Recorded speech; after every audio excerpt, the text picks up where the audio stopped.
ഇപ്പം നിലവിൽ ഒരു അധ്യാപകനാണ്, അതിൻ്റെ കൂടെ ബിസിനസ് കൊണ്ടുപോകുന്നു. അതുകൂടാതെ ഒരു ബിസിനസ് സ്ഥാപനം, അതായത് ഇൻസ്റ്റിറ്റ്യൂട്ട് കൂടി ഗവൺമെൻറ്റിൻ്റെ അണ്ടറിൽ കൊണ്ട് നടത്താം. 100-ലധികം എംപ്ലോയീസ് ആണ് ഇപ്പം ആവാസിന്റെ അണ്ടറിൽ വർക്ക് ചെയ്യുന്നത്. അത് വളരെ ഒരു പ്രൗഡ് മൂവ്മെന്റ് ആണ്. ഇപ്പം ഒരുപാട് കഷ്ടതകളിൽ നിന്ന് കയറി വന്ന് ഇപ്പം അറിയപ്പെടുന്ന ഒരു ബിസിനസ്മാൻ ആവുക, അത് ഒരു സ്ഥാപനത്തിന്റെ അല്ല 2 സ്ഥാപനത്തിന്റെ ആവാന്ന് പറയുന്നത് ഹാറ്റ്സ് ഓഫ്, ഭയങ്കര അടിപൊളി കാര്യമാണ്. ഏറ്റവും വേദനകരമായിട്ടുള്ളൊരു കാര്യം എന്ന് പറയുന്നത് എഞ്ചിനീയറിംഗ് ഫസ്റ്റ് ഇയർ പഠിക്കുന്ന സമയത്ത് അച്ഛൻ്റെ ഒരു വിയോഗം. ആ ഒരു വിയോഗത്തിന്റെ സമയത്തുള്ള ആ ഒരു ഒറ്റപ്പെടലും ആ ഒരു സിറ്റുവേഷൻ എങ്ങനെയാണ് ഓവർകം ചെയ്ത് ഇന്ന് നിൽക്കുന്ന വിഷ്ണുവിലോട്ട് എത്തിച്ചേർന്നത്? പെട്ടെന്ന് അച്ഛൻ ഇത്രയും സ്ട്രെങ്ത് ആയിട്ട് നിൽക്കുന്ന ഒരാൾ പെട്ടെന്ന് മരണപ്പെടുന്ന ഒട്ടും വിശ്വസിക്കാൻ കഴിഞ്ഞില്ല. കാരണം ഫാമിലി തന്നെ സ്ട്രഗിൾ ആയിപ്പോയി. കാരണം നല്ല രീതിയിൽ സാമ്പത്തിക ബുദ്ധിമുട്ട് ഞങ്ങൾ നേരിടുന്നുണ്ടായിരുന്നു. അത്ര എളുപ്പമല്ലായിരുന്നു. ഞാൻ വളരെയധികം പിന്നീട് കഷ്ടപ്പെട്ടു. എനിക്ക് എഡ്യൂക്കേഷൻ ലോൺ ഉണ്ടായിരുന്നു. ബാങ്കുകാർ പോലും വന്ന് വീട്ടിലേക്ക് വന്ന് അല്ലെങ്കിൽ ഓഫീസിലേക്ക് വന്ന്, ഞാൻ HOD ആയിട്ടിരുന്നപ്പോൾ പോലും എൻ്റെ ക്യാബിനിൽ ഒരു കൂട്ടം ബാങ്ക് എംപ്ലോയീസ് വന്ന് കയറി ഇരുന്നിട്ട് ഇപ്പം ഹാരാസ്മെൻ്റ് ആയി. കോളേജുകാർക്ക് വരെ ബുദ്ധിമുട്ട് തുടങ്ങി. ഒരു കോളേജ് ലെക്ചറിൽ നിന്ന് ഒരു ബിസിനസ്മാൻ ആവുക, ആ ഒരു ഷിഫ്റ്റിങ്, അതാണ് എന്നെ ഞെട്ടിച്ചൊരു കാര്യം. നമ്മുടെ കൺസ്ട്രക്ഷൻ കമ്പനി തന്നെ ഞങ്ങൾക്ക് ഒരു ചെയർമാനുണ്ട്, അഡ്വക്കേറ്റ് വിഷ്ണു സുനിൽ പന്തളം. അദ്ദേഹത്തിൻ്റെ വിഷണറീസിൽ നമ്മൾ തുടങ്ങിയതാണ് ആവാസ് ഇൻസ്റ്റിറ്റ്യൂട്ട് ഓഫ് ടെക്നോളജി. ആ ഒരു കാഴ്ചപ്പാടിലാണ് കേരള സ്റ്റേറ്റ് റോട്രോണിക്സിൻ്റെ ഭാഗമായിട്ട് കേരള ഗവൺമെൻറ്റിൻ്റെ ഭാഗമായിട്ട് നമ്മൾ ഈ ട്രെയിനിങ് തുടങ്ങി വളരെ വിജയകരമായിട്ടാണ് പോയിക്കൊണ്ടിരിക്കുന്നത്. അപ്പം BIM എഡ്യൂക്കേഷൻ, അതുപോലെ തന്നെ QA/QC, പ്രൈമവേര, ഇപ്പം മിഡിൽ ഈസ്റ്റ് ഓറിയൻറ്റഡ് മിക്ക കമ്പനികൾക്കും നമുക്ക് ഡയറക്റ്റ് പ്ലേസ്മെൻറ്റ് വരെ കൊടുക്കാൻ സാധിക്കുന്നുണ്ട്. അതെ, ആവാസ് ഇൻസ്റ്റിറ്റ്യൂട്ട് ഓഫ് ടെക്നോളജി, അത് ഞാൻ കണ്ടിട്ടുണ്ടായിരുന്നു. അപ്പോൾ അതിൽ നിങ്ങൾ എയിം ചെയ്യുന്ന ഒരു കാര്യം എന്ന് പറയുന്നത് വിദ്യാർത്ഥികൾക്ക് ഇൻഹൗസ് ട്രെയിനിങ്, അതുപോലെ സൈറ്റ് ട്രെയിനിങ് എല്ലാം നമുക്ക് പ്രൊവൈഡ് ചെയ്യാൻ പറ്റി. അപ്പം ടെക്സ്റ്റ് ബുക്ക് നോളജ് മാത്രമല്ല, ഇൻഡസ്ട്രി അറിഞ്ഞ് തന്നെ കുട്ടികൾ പഠിക്കണം എന്നുള്ളത് ഒരു ഭയങ്കര പ്ലസ് ആയിട്ട് എനിക്ക് ഫീൽ ചെയ്തു. ഓക്കെ, അപ്പം അത്രയും ചെറിയ പ്രായത്തിലാണ് ഈ കാണുന്നതെല്ലാം വെട്ടിപ്പിടിച്ച് ഇതാക്കുന്നത്. അപ്പോൾ നമ്മൾ ഇനി ആവാസ് ഇൻസ്റ്റിറ്റ്യൂട്ട് മാറ്റി നിർത്തി കഴിഞ്ഞാൽ ആവാസ് ബിൽഡേഴ്സ് ആൻഡ് ഡെവലപ്പേഴ്സിലോട്ട് വരാന്നുണ്ടെങ്കിൽ മെയിനായിട്ട് നിങ്ങൾ പല ഡിസ്ട്രിക്റ്റിലും വില്ല പ്രൊജക്റ്റുകൾ ചെയ്തു കൊടുക്കുന്നതാണ്. ആവാസ് ബിൽഡേഴ്സ് ആൻഡ് ഡെവലപ്പേഴ്സ് എന്ന് പറഞ്ഞാൽ കസ്റ്റമർ ഓറിയൻറ്റഡ് ആയിട്ടുള്ള ഒരു പ്രോഗ്രാമാണ് ഞങ്ങൾ പ്ലാൻ ചെയ്തിരുന്നത്. ശരിക്കും പറഞ്ഞാൽ ഏതൊരാൾക്കും അഫോർഡബിൾ ആയിട്ടുള്ള ഹൗസിംഗ് കമ്മ്യൂണിറ്റി. ഹലോ ഫെയിംസ്റ്റെപ്പിന്റെ മറ്റൊരു എപ്പിസോഡിലേക്ക് എല്ലാവർക്കും സ്വാഗതം. ഞാൻ നിങ്ങളുടെ ശാലു. ഇന്ന് എൻ്റെ കൂടെയുള്ള വ്യക്തി എന്ന് പറയുന്നത് ഒരു കോളേജ് ലെക്ചറിൽ നിന്ന് ഒരു ബിസിനസ്മാൻ ആവുക, ആ ഒരു ഷിഫ്റ്റിങ്, അതാണ് എന്നെ ഞെട്ടിച്ചൊരു കാര്യം. ഒരുപാട് പ്രതിസന്ധികൾ, ഒരുപാട് സ്ട്രഗിളിങ്, അതെല്ലാം അനുഭവിച്ച് ഇപ്പോൾ 100-ലധികം തൊഴിലാളികൾക്ക് ജോലി കൊടുക്കുന്ന ഒരു businessman. So let's welcome doctor Vishnu Vijayan. എന്തൊക്കെയാണ് വിശേഷങ്ങൾ? സന്തോഷം, സുഖം. ശരിക്കും പറഞ്ഞാൽ നല്ലൊരു ശുഭപ്രതീക്ഷയാണ് ഇങ്ങനെ ഒരു ഇൻ്റർവ്യൂവിലോട്ട് വന്നതിൽ. തീർച്ചയായിട്ടും നമ്മൾ കൺസ്ട്രക്ഷൻ കമ്പനി റൺ ചെയ്തുകൊണ്ടിരിക്കുകയാണ്. നിലവിൽ ഞാൻ കോളേജിൻ്റെ പ്രൊഫസറാണ്, ഡീനാണ്, ശാസ്താംകോട്ട ബസേലിയസ് എഞ്ചിനീയറിംഗ് കോളേജിൻ്റെ. എൻ്റെ വിദ്യാർത്ഥികൾ തന്നെയാണ് എൻ്റെ കമ്പനിയുടെ റെപ്രസെൻറ്റേറ്റീവായിട്ട് നിൽക്കുന്നത്. ഏകദേശം ഇപ്പം 10 വർഷമാവുന്നു കൺസ്ട്രക്ഷൻ കമ്പനി സ്റ്റാർട്ട് ചെയ്തിട്ട്. കോളേജിൽ ജോബ് തുടങ്ങിയിട്ട് ഇപ്പം 14 വർഷമായി. അപ്പം ഒരു കോളേജ് ലെക്ചറായിട്ട് സ്റ്റിൽ തുടർന്നുകൊണ്ടിരിക്കുകയാണ്. അതെ. അപ്പോൾ അതിൻ്റെ സൈഡിൽ ബിസിനസ് കൊണ്ടുപോവാന്ന് പറയുന്നത് എങ്ങനെയാണ് ഈ ഒരു 2 കാര്യങ്ങളും കൂടി ഡീൽ ചെയ്യുന്നത്? ശരിക്കും പറഞ്ഞാൽ എൻ്റെ അച്ഛൻ ഒരു അധ്യാപകനായിരുന്നു. അപ്പം ആ ഒരു പാഷനുണ്ട് ടീച്ചിങ്ങിനോടുകൂടി. പിന്നെ കൺസ്ട്രക്ഷൻ എനിക്ക് ഇഷ്ടപ്പെട്ടൊരു മേഖലയാണ്. അപ്പോൾ ഇത് രണ്ടും കൂടെ ക്ലബ് ചെയ്യാന്ന് പറഞ്ഞാൽ സിവിൽ എഞ്ചിനീയറാണ് ബേസിക്കലി. അപ്പം കൺസ്ട്രക്ഷനും അതിൻ്റെ പ്രോജക്റ്റ് മാനേജ്മെൻറ്റും എനിക്ക് പണ്ട് തൊട്ടേ താല്പര്യം ഉണ്ടായിരുന്നു. അപ്പം ഒരു അവസരം നമ്മുടെ ശാസ്താംകോട്ട ബസേലിയസ് എഞ്ചിനീയറിംഗ് കോളേജിലേക്ക് കിട്ടി. അതിന് മുമ്പായിട്ട് ഞാൻ കോൺഫിഡൻറ്റ് ഗ്രൂപ്പിലാണ് പ്രോജക്റ്റ് എഞ്ചിനീയറായിട്ടാണ് വർക്ക് ചെയ്തിരുന്നത്. അപ്പം കൺസ്ട്രക്ഷൻ എക്സിക്യൂഷൻ മേഖലയിലോട്ട് വന്നപ്പം തന്നെ വിദ്യാർത്ഥികൾക്ക് ടെക്സ്റ്റ് ബുക്ക് നോളജ് മാത്രമല്ല, അതിനുപരി സ്കിൽ എഡ്യൂക്കേഷൻ ആവശ്യമാണ്. കൺസ്ട്രക്ഷൻ ഇൻഡസ്ട്രി എന്താണെന്ന് അവർക്ക് അറിയണം. അതിൻ്റെ ഭാഗമായിട്ടാണ് നമ്മൾ ഒരു പുതിയൊരു കമ്പനി ഡെവലപ്പ് ചെയ്തത്. അതെ, ആവാസ് ഇൻസ്റ്റിറ്റ്യൂട്ട് ഓഫ് ടെക്നോളജി, അത് ഞാൻ കണ്ടിട്ടുണ്ടായിരുന്നു. അപ്പോൾ അതിൽ നിങ്ങൾ എയിം ചെയ്യുന്ന ഒരു കാര്യം എന്ന് പറയുന്നത് കുട്ടികൾക്ക്, അതായത് തിയററ്റിക്കൽ നോളജ് മാത്രമേ ഉള്ളൂ, പ്രാക്ടിക്കൽ നോളജ് ഭയങ്കര കുറവാണ്. എസ്പെഷ്യലി എഞ്ചിനീയറിംഗ് മേഖലയിൽ കൂടുതലായിട്ട് വേണ്ടത് പ്രാക്ടിക്കൽ നോളജ് ആണ്. സോ ആ ഒരു ആശയം കൊണ്ടുവരാനുണ്ടായ ഒരു സാഹചര്യം എന്താണ്? ഇപ്പം കൺസ്ട്രക്ഷൻ കമ്പനി ഞങ്ങൾ തുടങ്ങിയതിൻ്റെ ഒരു ബാക്ക്ഗ്രൗണ്ട് എന്ന് പറഞ്ഞാൽ പ്രധാനമന്ത്രി ആവാസ് യോജന ഒരു ലൈഫ് മിഷൻ പോലുള്ള ഗവൺമെൻറ് പ്രോജക്ട്സ് ആയിരുന്നു. അപ്പം ഞങ്ങളുടെ കോളേജിന് ഒരു കൺസൾട്ടൻസി വിങ് ഫോം ചെയ്തു. ആ വിങ്ങിന് അപ്രൂവൽ എല്ലാം കിട്ടിക്കഴിഞ്ഞപ്പോഴത്തേക്ക് വിദ്യാർത്ഥികൾക്ക് ഇൻ ഹൗസ് ട്രെയിനിങ് അതുപോലെ സൈറ്റ് ട്രെയിനിങ് എല്ലാം നമുക്ക് പ്രൊവൈഡ് ചെയ്യാൻ പറ്റി. അപ്പം ടെക്സ്റ്റ് ബുക്ക് നോളജ് മാത്രമല്ല, ഇൻഡസ്ട്രി അറിഞ്ഞ് തന്നെ കുട്ടികൾ പഠിക്കണം എന്നുള്ളത് ഒരു ഭയങ്കര പ്ലസ് ആയിട്ട് എനിക്ക് ഫീൽ ചെയ്തു. അപ്പം കുട്ടികളെ നമുക്ക് സൈറ്റിലേക്ക് കൊണ്ടുവരാൻ തുടങ്ങി. അങ്ങനെ ഇരുന്നപ്പം ഒരുപാട് കൺസൾട്ടൻസി വർക്കുകൾ വന്നു തുടങ്ങി. അപ്പം പുതിയ പുതിയ പ്രോജക്റ്റുകൾ നമ്മളെ തേടിയെത്തി. അപ്പം നമുക്കൊരു കൺസ്ട്രക്ഷൻ കമ്പനി വേണം. അപ്പോൾ ആ കമ്പനിയുടെ പേര് തന്നെ ആവാസ് എന്ന് തന്നെ കൊടുത്തു. ആവാസ് മീൻസ് ഗൃഹം, വീട് എന്നുള്ള രീതിയിലാണ്. അപ്പോൾ ആവാസ് ബിൽഡേഴ്സ് ഫോം ചെയ്തു. തുടർച്ചയായിട്ട് പിന്നെ ഒരുപാട് പ്രോജക്റ്റുകൾ വന്നു. അപ്പം അതിനെ കണ്ടിന്യൂഷൻ ആയിട്ട് കൊണ്ടുപോയിക്കൊണ്ടിരിക്കുകയാണ്. അങ്ങനെ വന്നതാണ് ആവാസ് ഇൻസ്റ്റിറ്റ്യൂട്ട് ഓഫ് ടെക്നോളജി എന്ന് പറയുന്നത്. കാരണം കുട്ടികൾക്ക് ട്രെയിനിങ് ആവശ്യമാണ്. അത് അവർ ടെക്സ്റ്റ് ബുക്ക് നോളജ് മാത്രമല്ല, അവർ ഇൻഡസ്ട്രി അറിഞ്ഞ് മനസ്സിലാക്കണം, പുതിയ പുതിയ ഇന്നോവേറ്റീവ് ഉള്ള കോഴ്സുകൾ മനസ്സിലാക്കണം. അതിനെ ബേസ് ചെയ്തിട്ട് സൈറ്റിൽ ചെന്നിട്ട് നമ്മൾ എന്തൊക്കെയാണ് നേരിട്ട് ചെയ്യുന്നതെന്നുള്ളത് ക്ലാസ് റൂം ലേണിംഗ് മാത്രമല്ല, സൈറ്റ് ഓറിയൻറ്റഡ് ആയിട്ടുള്ള കോഴ്സുകളാണ് പ്രൊവൈഡ് ചെയ്യുന്നത്. അപ്പം നമുക്ക് തന്നെ കൺസ്ട്രക്ഷൻ കമ്പനിയുണ്ട്, സ്റ്റേബിൾ ആയിട്ടുള്ളൊരു കൺസ്ട്രക്ഷൻ കമ്പനിയാണ്. അപ്പോൾ കുട്ടികൾക്ക് എല്ലാ സൈറ്റുകളും നമുക്ക് ട്രിവാൻഡ്രം തൊട്ട് ഏകദേശം തൃശ്ശൂർ വരെയുള്ള പ്രോജക്ട്സുകളുണ്ട്. അപ്പോൾ അതെല്ലാം അവർക്ക് ചെന്ന് കാണാനും എവിടെയെല്ലാം ഞങ്ങൾക്ക് കൺസ്ട്രക്ഷൻസ് ഉണ്ടോ അവിടെ എല്ലാം ഉള്ള നിയറസ്റ്റ് ആയിട്ടുള്ള കോളേജുകളായിട്ട് ടൈപ്പ് ചെയ്തിട്ട് കുട്ടികൾക്ക് ഫ്രീ ഇന്റേൺഷിപ്പ് വരെ നമ്മൾ പ്രൊവൈഡ് ചെയ്തുകൊണ്ടിരിക്കുകയാണ്.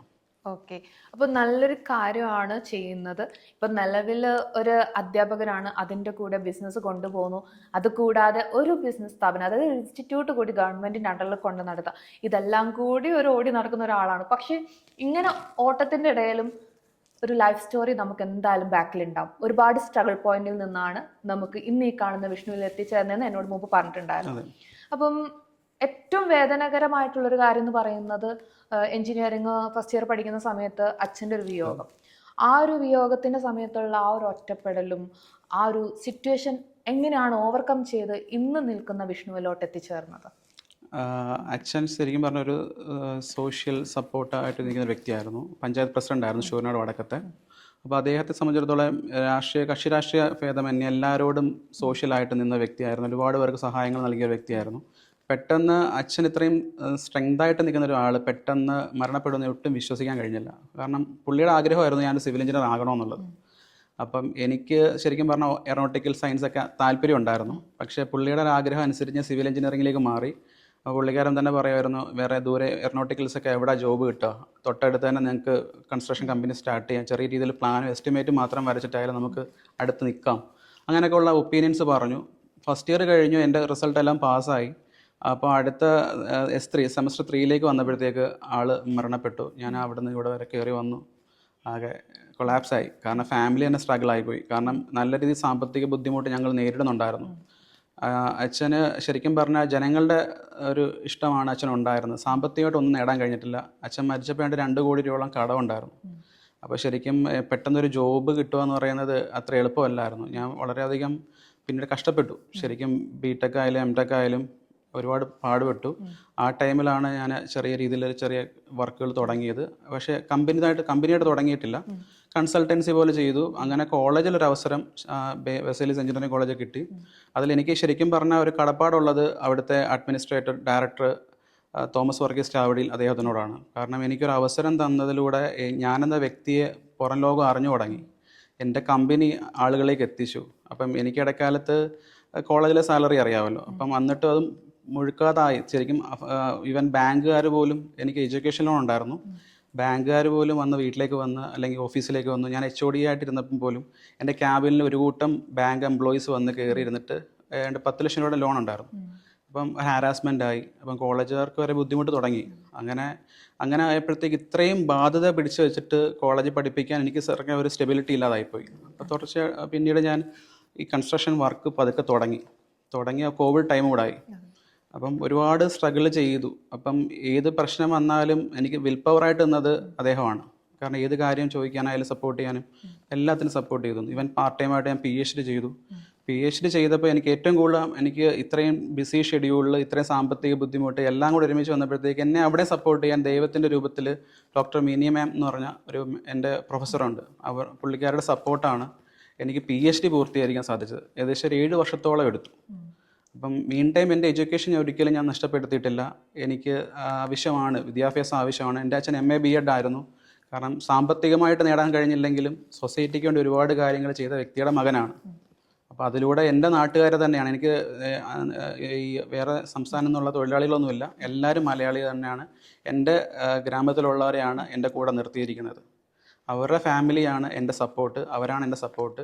അവരിലൂടെ ഞങ്ങളുടെ കമ്പനി പതുക്കെ പതുക്കെ പതുക്കെ വളർന്നു വന്നുകൊണ്ടിരിക്കുന്നു. വലിയ കമ്പനി ആയിട്ടില്ലെങ്കിലും ഞങ്ങൾ ചെയ്യാൻ കഴിയുന്ന മാക്സിമം സൊസൈറ്റിക്ക് വേണ്ടി ചെയ്യുന്നുണ്ട്. ഓക്കെ, അപ്പം അച്ഛൻ എന്ന് പറയുന്ന നാടിനെ സേവിക്കുന്ന ഒരാള്, ആളുടെ ഒരു വ്യക്തിത്വവും ആ ലക്ഷ്യബോധവും വിഷ്ണു എന്ന വ്യക്തി കടമെടുത്ത് ഇപ്പം നാട്ടിലുള്ള ആളുകൾക്കെല്ലാം ജോലി കൊടുത്ത് ഏകദേശം 100-ലധികം എംപ്ലോയീസ് ആണ് ഇപ്പം ആവാസിന്റെ അണ്ടറിൽ വർക്ക് ചെയ്യുന്നത്. അത് വളരെ ഒരു പ്രൗഡ് മൂവ്മെന്റ് ആണ്. ഇപ്പം ഒരുപാട് കഷ്ടതകളിൽ നിന്ന് കയറി വന്ന് ഇപ്പം അറിയപ്പെടുന്ന ഒരു ബിസിനസ്മാൻ ആവുക, അത് ഒരു സ്ഥാപനത്തിന്റെ അല്ല 2 സ്ഥാപനത്തിന്റെ ആവുക എന്ന് പറയുന്നത് ഹാറ്റ്സ് ഓഫ്, ഭയങ്കര അടിപൊളി കാര്യമാണ്. സോ ഞാൻ നേരത്തെ പറഞ്ഞതുപോലെ ആവാസ് ഇൻസ്റ്റിറ്റ്യൂട്ടിൽ വരികയെന്നുണ്ടെങ്കിൽ ഇപ്പം തിയററ്റിക്കൽ നോളേജ്, ആ ഒരു നോളേജ് മാറ്റി പ്രാക്ടിക്കൽ നോളേജ് കൊടുക്കുക എന്നുള്ളത്. അപ്പം ഈ സൈറ്റ് വിസിറ്റിങ്ങും കാര്യങ്ങളും അല്ലാതെ വേറെ എന്തൊക്കെയാണ് നിങ്ങൾ പ്രൊവൈഡ് ചെയ്യുന്നത്? ഇപ്പം നമ്മുടെ കൺസ്ട്രക്ഷൻ കമ്പനി തന്നെ ഞങ്ങൾക്ക് ഒരു ചെയർമാനുണ്ട്, അഡ്വക്കേറ്റ് വിഷ്ണു സുനിൽ പന്തളം. അദ്ദേഹം യൂത്ത് കോൺഗ്രസിൻ്റെ സംസ്ഥാന ഉപാധ്യക്ഷനാണ്. അദ്ദേഹത്തിൻ്റെ വിഷണറീസിൽ നമ്മൾ തുടങ്ങിയതാണ് ആവാസ് ഇൻസ്റ്റിറ്റ്യൂട്ട് ഓഫ് ടെക്നോളജി. കാരണം നമുക്ക് തന്നെ കുട്ടികളെ ട്രെയിൻ ചെയ്തെടുക്കാൻ 6 തൊട്ട് 1 വർഷം എടുക്കുന്നുണ്ട്. ആ ഒരു മീൻ ടൈമിൽ നമുക്ക് ഇവരെ എന്തുകൊണ്ട് നമുക്ക് നല്ലൊരു സ്കിൽ എഡ്യൂക്കേഷൻ കൊടുത്തുകൂടാം, ആ ഒരു കാഴ്ചപ്പാടിലാണ് കേരള സ്റ്റേറ്റ് റോട്രോണിക്സിൻ്റെ ഭാഗമായിട്ട് കേരള ഗവൺമെൻറ്റിൻ്റെ ഭാഗമായിട്ട് നമ്മൾ ഈ ട്രെയിനിങ് തുടങ്ങി വളരെ വിജയകരമായിട്ടാണ് പോയിക്കൊണ്ടിരിക്കുന്നത്. അപ്പം BIM എഡ്യൂക്കേഷൻ, അതുപോലെ തന്നെ QA/QC, പ്രൈമവേര, ഇപ്പം മിഡിൽ ഈസ്റ്റ് ഓറിയൻ്റ് ആയിട്ടുള്ള മിക്ക കമ്പനികൾക്കും നമുക്ക് ഡയറക്റ്റ് പ്ലേസ്മെൻറ്റ് വരെ കൊടുക്കാൻ സാധിക്കുന്നുണ്ട്.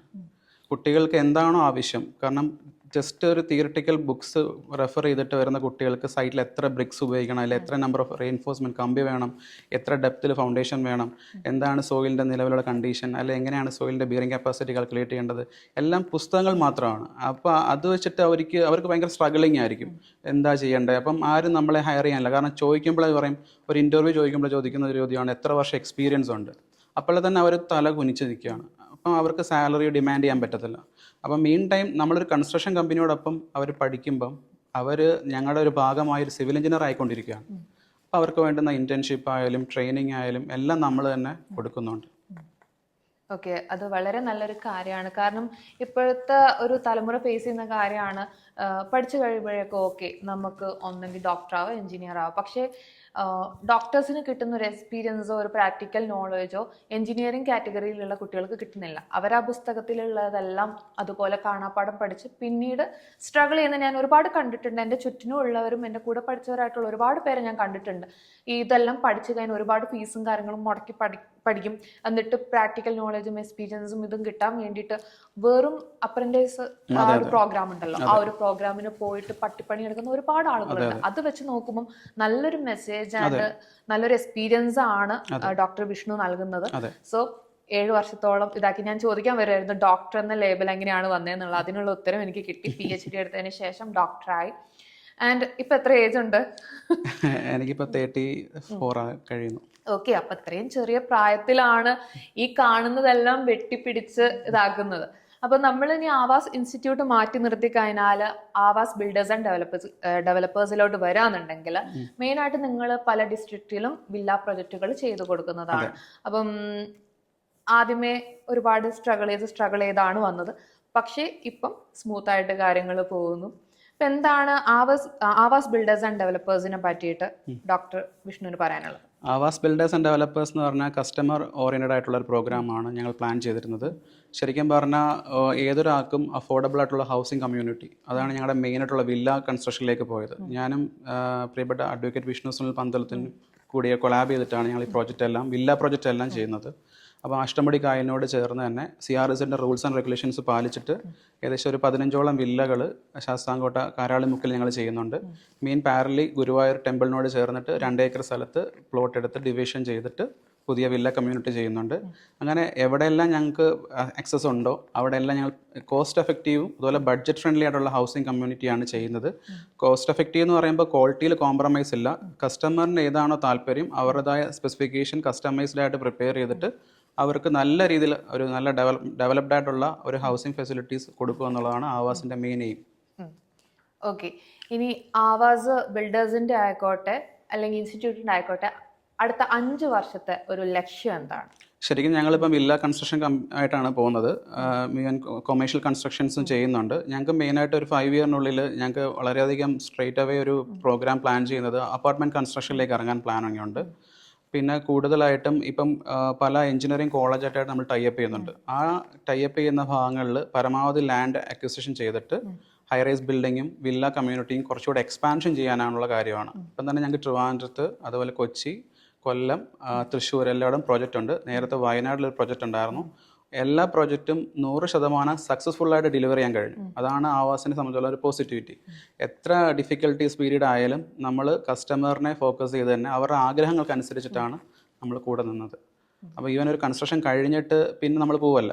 അവർക്ക് എത്ര ആവശ്യങ്ങളുണ്ടോ ആഫ്റ്റർ ദ കൺസ്ട്രക്ഷൻ ഞങ്ങൾ അവരെ സമീപിച്ച് അവർ എന്താണോ റിക്വയർമെൻറ്റ്സ് അത് ചെയ്ത് കൊടുക്കുന്നുണ്ട്.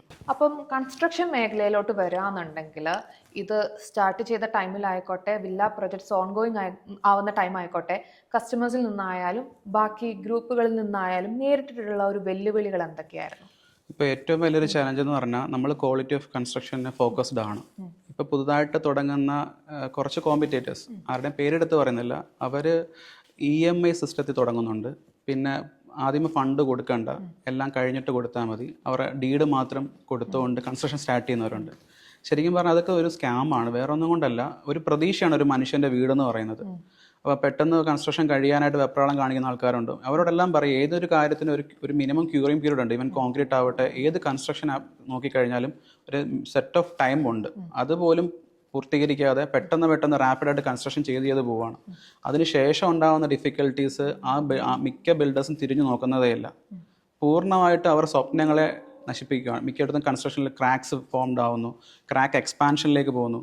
പ്രത്യേകിച്ച് അതെന്താണെന്ന് അവർക്ക് പറഞ്ഞു കൊടുക്കാൻ പോലും കഴിയാത്ത രീതിയിൽ പലയിടത്തും, പ്രത്യേകിച്ചും പല വീടുകളും പകുതി നിലയിൽ നിൽക്കുന്നിടത്ത് ഞങ്ങളെ വിളിച്ചിട്ടുണ്ട്, ഇതൊന്ന് ചെയ്തു തരാൻ പറ്റുമോ, മൊത്തം ഫണ്ട് ഞങ്ങൾ കൊടുത്തു കഴിഞ്ഞു, ആകെ പ്രയാസത്തിലാണ്. അപ്പം ആൾക്കാർ ചോദിക്കുന്നത് എത്രയാണ് സ്ക്വയർ ഫീറ്റ് റേറ്റ്, എന്നോട് ചോദ്യമാണ്. അപ്പം ഞാനിപ്പം ട്രിവാൻഡ്രത്ത് ഇപ്പോൾ ഇവിടെ ഇരിക്കുന്നുണ്ട്, ഷാലിനോട് സംസാരിക്കുന്നു. ഇവിടെ ഇരിക്കുന്ന സമയത്ത് മീൻ ടൈമിൽ എറണാകുളത്ത് നിന്ന് ഒരാൾ എന്നെ വിളിക്കുകയാണ്, എത്രയാണ് സാറേ നിങ്ങളുടെ, അല്ലെങ്കിൽ വിഷ്ണു നിങ്ങളുടെ റേറ്റ്. അപ്പം ഞാൻ എന്തായാലും സൈറ്റ് വിസിറ്റ് ചെയ്തിട്ട് അവിടുത്തെ സോയിൽ കണ്ടീഷൻ എന്താണെന്ന് നോക്കി, അവിടെ ഏതുതരം ഫൗണ്ടേഷൻ വേണമെന്ന് നോക്കി, അവിടുത്തെ സോയിലിൻ്റെ ബിയറിംഗ് കപ്പാസിറ്റി ഒക്കെ ചെക്ക് ചെയ്തതിന് ശേഷം മാത്രമാണ് ഏത് ഫൗണ്ടേഷൻ വേണമെന്ന് തീരുമാനിക്കുന്നത്. അതിനുശേഷം ഏതൊക്കെയാണ് അവിടുത്തെ നല്ല രീതിയിലുള്ള ബിൽഡിംഗ് ബ്ലോക്സ് ഏതാണെന്ന് കൺസിഡർ ചെയ്യുക. അപ്പം തെക്കൻ കേരളമാണെങ്കിൽ ഏറ്റവും കൂടുതൽ നമുക്ക് നല്ല വെട്ടുകൽ ഉപയോഗിക്കാം, അതിൽ ഇഷ്ടിക ഉപയോഗിക്കാം.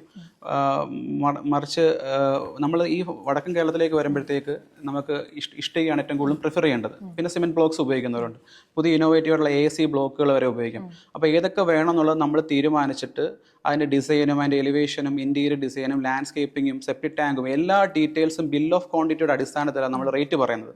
അത് ഊഹം വെച്ചിട്ട് റേറ്റ് പറഞ്ഞു കഴിഞ്ഞാൽ ആ വർക്ക് ഒരിക്കലും ഫിനിഷ് ആവത്തില്ല. ഇപ്പോൾ സേ ഞാൻ സൈറ്റ് കാണാതെ 2000-ന് ചെയ്യാം, 1800-ന് ചെയ്യാമെന്ന് പറഞ്ഞു കഴിഞ്ഞാൽ അതൊരു ഫാൾസ് പ്രോമിസ് ആയിരിക്കും. അത് ചെയ്യത്തില്ല. ബിൽ ഓഫ് ക്വാണ്ടിറ്റി എത്രയാണോ റേറ്റ് വരിക, എല്ലാ മെറ്റീരിയൽസിൻ്റെയും കോസ്റ്റ് കണക്ക് കൂട്ടിയിട്ടാണ് ഞങ്ങൾ ഫൈനൽ റേറ്റിലേക്ക് വരുന്നത്. പിന്നെ ഒരു നെഗോസിയേഷൻ്റെ ആവശ്യം പോലും വരുന്നില്ല, അവർക്ക് ബോധ്യപ്പെടും ഇത്രയാവും. പിന്നെ സെറ്റ് ഓഫ് നമുക്കൊരു കോൺട്രാക്ടർ ഒരു പ്രോഫിറ്റ് ഉണ്ട്, അതോടെ അവരെ ബോധിപ്പിച്ചിട്ടാണ് ഓരോ വർക്കുകളും ചെയ്യുന്നത്. അപ്പോൾ അവർക്കൊരു ബുദ്ധിമുട്ടുമില്ല. മിനിമം ഒരു 15 വർഷം വരെ നമ്മൾ ഗ്യാരണ്ടിയും കൊടുക്കുന്നുണ്ട്. നമ്മൾ ഏതൊക്കെ വീടിൻ്റെ വർക്കുകൾ ചെയ്തോ സക്സസ്ഫുള്ളായിട്ട് കീ ഹാൻഡ് ഓവർ നടത്തി ഏത് പ്രോജക്റ്റ് ആയാലും നമ്മൾ തിരിച്ചായാലും ഒരു 10 അല്ലെങ്കിൽ 15 വർഷം വരെ നമ്മൾ അവരോട് കമ്മിറ്റ്മെൻറ്റ് ഉണ്ടാവും.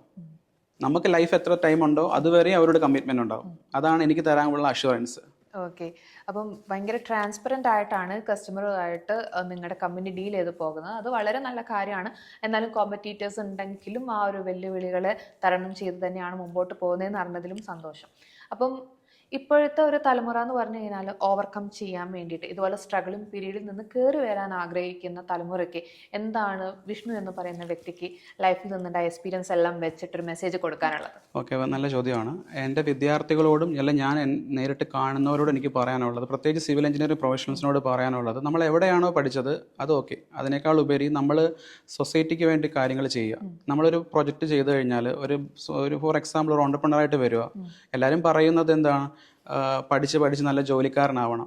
ആരും ഒരു വ്യവസായി ആവാനായിട്ട് ആരെയും ആഗ്രഹിക്കാറില്ല, സ്വപ്നങ്ങൾ കാണാൻ സമ്മതിക്കാറില്ല. കാരണം എല്ലാവരും നല്ല ജോലിക്കാരാവണമെന്നേ പറയത്തുള്ളൂ. ചുരുക്കം ചിലരാണ് ബിസിനസ് ചിന്തിക്കുന്നത്. അപ്പോൾ ഒരു ബിസിനസ് സ്റ്റാർട്ട് ചെയ്യുന്ന തുടക്കക്കാരെ സംബന്ധിച്ചിടത്തോളം ഒരിക്കലും ഒരു റിനോവേഷൻ വർക്ക് ഡയറക്റ്റ് കയറി പിടിക്കാതിരിക്കുക. കാരണം എല്ലാവരും പറയും കുഞ്ഞു കുഞ്ഞു വർക്ക് അല്ലേ, റിനോവേഷൻ അല്ലേ. റിനോവേഷൻ വർക്ക് എടുത്ത് തുടങ്ങിക്കഴിഞ്ഞാൽ ക്ലയൻസിന് ആഗ്രഹങ്ങൾ കൂടും. ഇപ്പോൾ ഇലക്ട്രിക്കലിൻ്റെ കംപ്ലയിൻറ്റ് വരും, ഇപ്പം കുറച്ചുകൂടെ ഡിമോളിഷ് ചെയ്യണം, വീണ്ടും അത് ഡിമോളിഷ് ചെയ്യും, വേറെ സ്ഥലത്ത് പൊട്ടൽ വരും, പിന്നെ ടൈൽ ഫ്ലോറിംഗ് മാറ്റണം, പ്ലംബിംഗ് മാറ്റണം, റൂഫിൻ്റെ പാലിംഗ് ഉണ്ടായിട്ടുണ്ടാവും, അത് മാറ്റണം. ഏതെല്ലാം കാര്യങ്ങളാണ് റിക്വയർമെൻറ്റ്സ് കൂടിക്കൊണ്ടിരിക്കും. അപ്പോൾ തുടക്കക്കാരനെ സംബന്ധിച്ചുള്ള അത് വലിയ തലവേദനയിലോട്ട് പോകും. ഈവൻ പേയ്മെൻറ്റ് വരെ പെൻഡിങ് വരും. അപ്പോൾ തുടക്കം തന്നെ അവരുടെ റൂട്ട് കരിഞ്ഞു പോകാനുള്ള സാഹചര്യം ഈ ഒരു പ്രശ്നം വരും. അതുകൊണ്ട് പരമാവധി ഒരു 10 to 15 lakhs ചെറിയ വീടുകൾ ചെയ്യാൻ തുടങ്ങുക. ഡയറക്റ്റ് പോയി ഡിമോളിഷൻ വർക്കുകളോ അല്ലെങ്കിൽ റിനോവേഷൻ വർക്കുകളോ റിപ്പയർ ആൻഡ് റീഹാബിലിറ്റേഷൻ പ്രോജക്റ്റ് കഴിവത് എടുക്കാതിരിക്കുക. അത് എടുക്കുകയാണെന്നുണ്ടെങ്കിൽ നല്ല സ്കിൽഡ് ആയിട്ടുള്ള അല്ലെങ്കിൽ കോമ്പറ്റൻ്റ് ആയിട്ടുള്ള സിവിൽ എഞ്ചിനീയറുടെ സപ്പോർട്ട് കൂടി തുടങ്ങുന്നതായിരിക്കും എൻ്റെ ഒരു അഡ്വൈസ് ആയിട്ട് വരുന്നത്.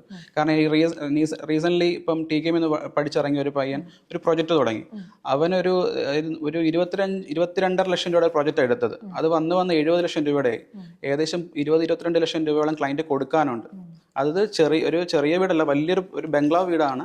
ആ ഒരു ഹൗസ് ഫുൾ റിനോവേഷൻ ചെയ്ത് ആൾ കംപ്ലീറ്റ്ലി സ്ട്രഗിളായി, ഉറക്കമില്ല, ടെൻഷൻ അടിച്ച് അവസാനം ഞാൻ പോയിട്ടാണ് അതിൻ്റെ കാര്യങ്ങളെല്ലാം പറഞ്ഞു കൊടുത്ത് കറക്റ്റ് ചെയ്ത് സേഫ് ആക്കി നിർത്തിയത്. ആ ക്ലയൻറ്റിന് സാറ്റിസ്ഫാക്ഷൻ കിട്ടി.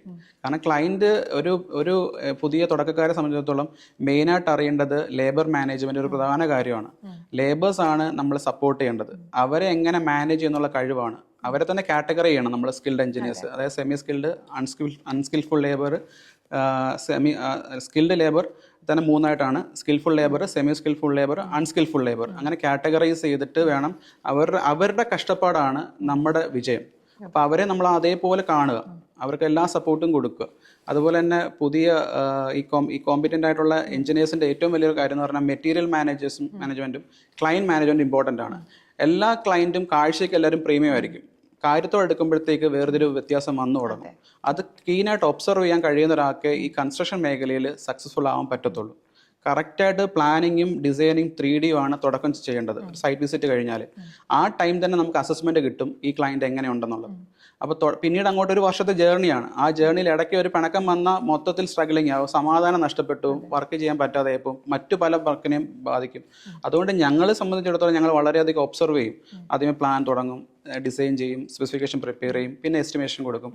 അപ്പോൾ തന്നെ നമുക്ക് ധാരണ വരും. അപ്പോൾ ചില ക്ലയൻറ്റ് പറയും എനിക്ക് ഇഷ്ടംപോലെ സിവിൽ എഞ്ചിനീയേഴ്സ് എൻ്റെ ഫാമിലിയിലുണ്ട്, അങ്ങനെയൊക്കെ പറയുമ്പോൾ നമുക്ക് ഫീൽ ചെയ്യും, നൈസായിട്ട് ഒബ്സർവേഷൻ കിട്ടും. പിന്നെ പറയും പൈസ ലാസ്റ്റേ തരത്തുള്ളൂ, ലാസ്റ്റ് ഗഡു തരുന്നത് ചിലപ്പോൾ 10 ലക്ഷം രൂപ ഞങ്ങൾ പിടിച്ചേ തരത്തുള്ളൂ. അതൊക്കെ ഒന്ന് ആലോചിച്ച് നോക്കുക. അതെല്ലാം പുതിയ ആളുകൾ എപ്പോഴും ചിന്തിക്കുക, എവിടെയാണ് അപകടം ഇരിക്കുന്നുണ്ടെന്നുള്ളത്. ഇഷ്ടം പേര് പലരും ആത്മഹത്യ ചെയ്യുന്നുണ്ട് കടം കയറിയിട്ട്. കാരണം ആഗ്രഹിച്ചു തുടങ്ങിയതായിരിക്കും പല ബിസിനസ്സും. പെട്ടെന്നാണ് ഈ സാമ്പത്തികം റോളിങ് ചെയ്യാനായിട്ടുള്ളത്. അത് ഞാൻ മുമ്പേ ഒരു ചോദ്യത്തിന് മറുപടിയാണ്. പുതിയ ഒരുപാട് വർക്കുകൾ ചീപ്പ് റേറ്റിൽ ഇങ്ങനെ എടുത്തുകൊണ്ടിരിക്കുന്നുണ്ട് പലരും. അതെന്ന് പറഞ്ഞാൽ ഫണ്ട് റോൾ ചെയ്യാൻ വേണ്ടി മാത്രമാണ്. ഫൈനൽ ഔട്ട്കം അവർ പ്രതീക്ഷിക്കുന്നതല്ല തരുന്നത്. ആ ക്ലയൻറ്റിൻ്റെ എക്സ്പെക്ടേഷൻസ് മൊത്തത്തിൽ പോകും. അതുകൊണ്ട് നമ്മുടെ കേസ് എന്ന് പറയുന്നത് വളരെ ഫോക്കസ്ഡ് ആണ്. എന്തായാലും തുടങ്ങിയ എത്ര സ്ട്രഗിൾ ചെയ്തിട്ടായാലും അത് ഫിനിഷ് ചെയ്ത് കൊടുക്കും. അതാണ് ഞങ്ങളുടെ എയിം. ഇപ്പൊ കൂടുതലും ചെയ്യുന്ന പ്രൊജക്ട്സ് എന്ന് പറയുന്നത് കൊമേഴ്ഷ്യൽ ആണോ അതോ റെസിഡൻഷ്യൽ ആണോ? അത് മാത്രമല്ല ഗവൺമെന്റ് അപ്രൂവൽ കിട്ടാനുള്ള ഒരു ടാസ്ക് അങ്ങനെ എന്തെങ്കിലും ഫേസ് ചെയ്യുന്നുണ്ടോ? തീർച്ചയായിട്ടും ഇപ്പൊ കെ സ്മാർട്ടിന്റെ ഭാഗമായിട്ടാണ് പുതിയ പെർമിറ്റ് എല്ലാം പോകുന്നത്. പണ്ട് സങ്കേതമായിരുന്നു, ഇപ്പം സോഫ്റ്റ്വെയർ മാറി, കുറച്ചുകൂടെ കോംപ്ലിക്കേഷൻ ഉണ്ട്. എന്നിരുന്നാൽ പോലും സുതാര്യമാണ്. ഇപ്പം പ്ലാൻ ആവട്ടെ, അതിൻ്റെ സ്പെസിഫിക്കേഷൻ ആവട്ടെ, എല്ലാ കാര്യങ്ങളും കൃത്യമായിട്ട് ക്ലയൻറ്റിനെ ബോധിപ്പിക്കേണ്ടതായിട്ടുണ്ട്. ഇപ്പോൾ പ്ലാൻ അപ്രൂവൽ എന്ന് പറയുമ്പോൾ സൈറ്റ് കണ്ടിട്ടാണ് തീരുമാനിക്കേണ്ടത്, സൈറ്റിൻ്റെ ഘടന എങ്ങനെ ഉണ്ടെന്നുള്ളത്. അപ്പം മിനിമം സെറ്റ് ബാക്ക് വേണം, അതുപോലെ കിണർ, സെപ്റ്റിക് ടാങ്ക്, ഇത് തമ്മിലുള്ള അകലങ്ങൾ എല്ലാം കൃത്യം. ഇപ്പോൾ റോഡിൽ നിന്നുള്ള ആക്സസ് എല്ലാം നോക്കി അപ്രൂവൽ എടുക്കുക. ഇപ്പം മെയിനായിട്ട് ഞങ്ങളുടെ ഒരു പ്രോജക്റ്റ് നോക്കിക്കഴിഞ്ഞാൽ ഒരു 60 പ്രോജക്റ്റ് റെസിഡൻഷ്യലും 40 പ്രോജക്റ്റ് കൊമേഴ്ഷ്യലുമാണ്. അപ്പം കൊമേഴ്ഷ്യൽ ചെയ്യാനാണ് ഞങ്ങൾക്ക് ഏറ്റവും കൂടുതൽ എളുപ്പം, പെർമിറ്റ് എല്ലാം കിട്ടി ചെയ്യാനായിട്ട്. കാരണം എൻ്റെ റിസർച്ചിൻ്റെ ഇത് തന്നെ മരടിൻ്റെ ഫ്ലാറ്റ് ഡിമോളിഷൻ ആയിരുന്നു. അപ്പം നമുക്കറിയാം ഒരു വലിയൊരു ഇമ്പാക്റ്റ് ഉണ്ട്. എറണാകുളത്ത് മരട് മൊത്തത്തിലുള്ള ഫ്ലാറ്റെല്ലാം ഡിമോളിഷ് ചെയ്തു. അത് CRZ കോസ്റ്റൽ റെഗുലേഷൻ സോണിൻ്റെ വയലേഷൻ കൊണ്ടാണ് ഡിമോളിഷ് ചെയ്തത്. അത് തന്നെയാണ് എൻ്റെ റിസർച്ച് വന്നത്. അതിൽ ഉപയോഗിച്ച കോൺക്രീറ്റ് വേസ്റ്റുകൾ നമ്മൾ എങ്ങനെ റീയൂസ് ചെയ്യാൻ പറ്റും, അതിൻ്റെ സ്റ്റഡി ആയിരുന്നു എൻ്റെ റിസർച്ച് ടോപ്പിക്. അപ്പോൾ എനിക്ക് പറയാനുള്ളത് റൂൾസ് ആൻഡ് റെഗുലേഷൻ പ്രോപ്പറായിട്ട് ചെക്ക് ചെയ്യുക, സെറ്റ് ബാക്ക് ഇല്ലാതെ പണിയരുത്. പ്രത്യേകിച്ച് 5 സെൻറ്റ് 4 സെൻറ്റൊക്കെ സ്ഥലങ്ങൾ, അത് മുനിസിപ്പാലിറ്റി ഏരിയ ആണോ കോർപ്പറേഷൻ ആണോ ഏതാണെന്നുള്ളത് കൃത്യമായി മനസ്സിലാക്കി എന്തെങ്കിലും ഒരു ഡൗട്ട് ഉണ്ടെങ്കിൽ ക്ലാരിഫൈ ചെയ്ത് തന്നെ പോവുക. ഇപ്പോൾ ഉദാഹരണം ട്രിവാൻഡ്രത്ത് തന്നെ നമുക്കൊരു പ്രോജക്റ്റ് ഉണ്ട്. അപ്പം വളരെ കൺജസ്റ്റഡ് ഏരിയ ആണ്. അപ്പം ഫ്ലോർ സ്പേസ് ഇൻഡെക്സ് എന്ന് പറയുന്ന പ്രധാനപ്പെട്ട ഒരു കാര്യമുണ്ട്.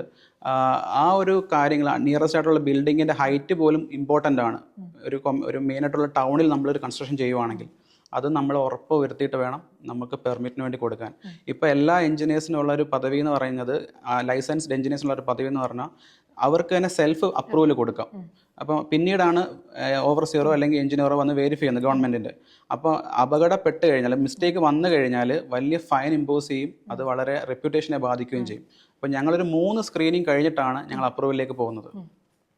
പറഞ്ഞ ലൈഫ് സ്റ്റോറിയിൽ എന്നെ ട്രിഗർ ചെയ്തൊരു കാര്യമാണ് ബാങ്കിൽ ഉദ്യോഗസ്ഥർ വന്നിട്ട് കോളേജിൽ വരിക, അപ്പോൾ പിള്ളേരടക്കം കാണേണ്ട വരുന്ന ഒരവസ്ഥ. അപ്പോൾ അതൊക്കെ സ്ട്രഗിൾ ചെയ്ത് വന്നിട്ട് ഇപ്പം ഒരു ബിസിനസ്മാനായി. അപ്പോൾ ബിസിനസ്മാൻ ആകുമ്പോൾ തീർച്ചയായിട്ടും ബാങ്കിൽ ഉള്ള ആ ഒരു ഇത് എന്ന് പറയുന്നത് ചില്ലറയല്ല. ബാങ്കുമായിട്ടുള്ള ഒരു കമ്പനി ചില്ലറയല്ല. കാരണം ട്രാൻസാക്ഷൻ ആയിക്കോട്ടെ, എന്ത് കാര്യം ആയിക്കോട്ടെ, ബാങ്ക് ത്രൂ ആണ് നമ്മുടെ പോകുന്നത്. ഇപ്പം ആ വന്ന ബാങ്കുകാരുടെ ഒരു നിലപാട് എന്താണ്? ഏതൊരു ഓണ്ടർപ്രണർ ഒരു കഥ പറയാനുണ്ടാവും. പ്രത്യേകിച്ച് ബാങ്കിങ് മേഖലയിലുള്ള ഓൾമോസ്റ്റ് എല്ലാ ബാങ്കായിട്ടും എനിക്ക് കറണ്ട് അക്കൗണ്ട് ഉണ്ട്. നല്ല സപ്പോർട്ടാണ് അവർ നൽകുന്നത്. പക്ഷെ ഒരു കഴിഞ്ഞ കാലഘട്ടത്തിൽ ഒരുപാട് വേദനകൾ ഞാൻ അനുഭവിച്ചത് കുറച്ച് ബാങ്കുകളിൽ നിന്നാണ്. അത് ഗവൺമെൻറ് ബാങ്കുകൾ തന്നെയാണ്. ഒന്ന്, എനിക്ക് സഹായം നൽകിയത് സ്റ്റേറ്റ് ബാങ്ക് ഓഫ് ഇന്ത്യ ആയിരുന്നു, എഡ്യൂക്കേഷൻ ലോൺ.